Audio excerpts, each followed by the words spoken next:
Bonjour à toutes et à tous et bienvenue pour ce nouveau live sur l'exposition Quand la forme parle, nouveaux courants architecturaux au Japon de 1995 à 2020.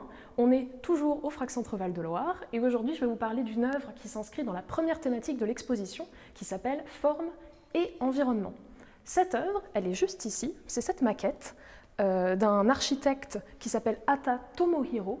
Et alors lui, justement, il a choisi de laisser la nature complètement modeler la forme de son architecture.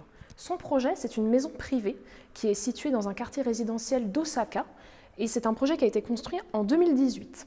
Alors ce quartier résidentiel, très dense, c'est un quartier où la nature finalement a assez peu de place et Hata Tomohiro, il a choisi de redonner une place à la nature et au monde naturel, en créant une maison dans laquelle le jardin va rentrer jusqu'à l'intérieur de l'habitation. On le voit très bien sur le projet ici, avec ces petits plumeaux qui évoquent les arbres. En fait, son choix, ça a été de faire une structure avec des dalles de béton superposées, et où sur chacune des dalles, on a des couches de terre qui sont ajoutées pour que la nature puisse venir s'implanter dans l'habitation avec des parterres de plantes, de fleurs, et puis aussi des arbres qui sont plantés autour et jusqu'à l'intérieur de la maison.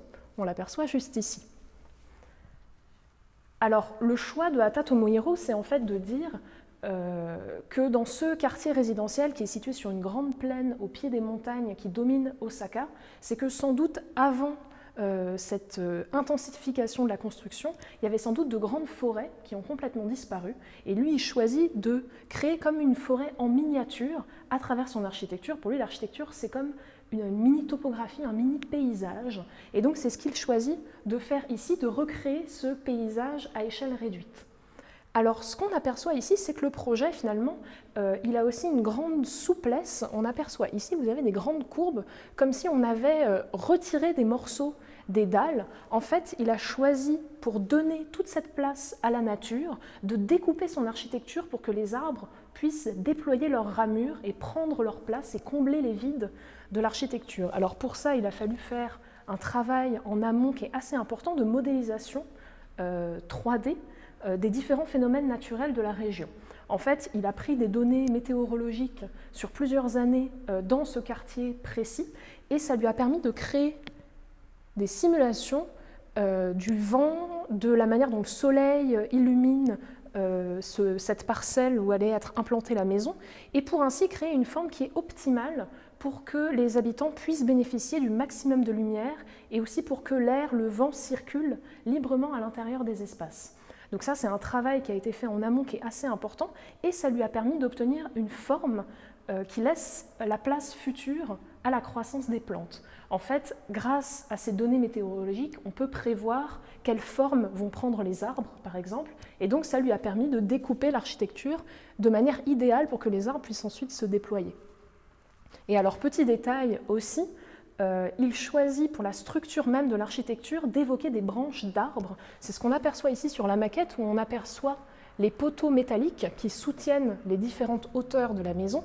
Et en fait, ces poteaux, il ne choisit pas de les faire de manière très verticale, très rigide, mais au contraire de les incliner à différents angles.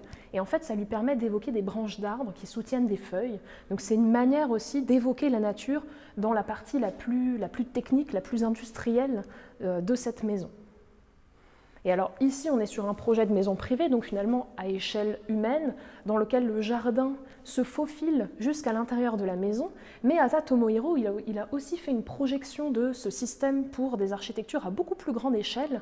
Et c'est ce qu'on aperçoit ici, un projet qui est évidemment fantasmé, d'un gratte-ciel cette fois-ci, dans lequel on a ces couches de terre aux différents niveaux qui permettent à la nature comme ça d'accompagner les habitants du rez-de-chaussée jusqu'au 8e, 10e, 28e étage. Voilà, ça permet d'imaginer peut-être des paysages futurs de villes dans lesquels la nature comme ça, elle est jusqu'à l'intérieur des gratte-ciel. Donc pour le moment, on est sur un projet qui est très utopique, mais pourquoi pas, peut-être un jour, c'est un projet qui se réalisera. Voilà, donc c'est ce que j'avais à vous raconter sur ce très beau projet de Hata Tomohiro, donc la Maison de la Terre à Osaka. On se retrouve la semaine prochaine pour une présentation d'une œuvre de notre collection, cette fois-ci, et non de l'exposition. Et d'ici là, je vous souhaite une très bonne soirée et à lundi prochain.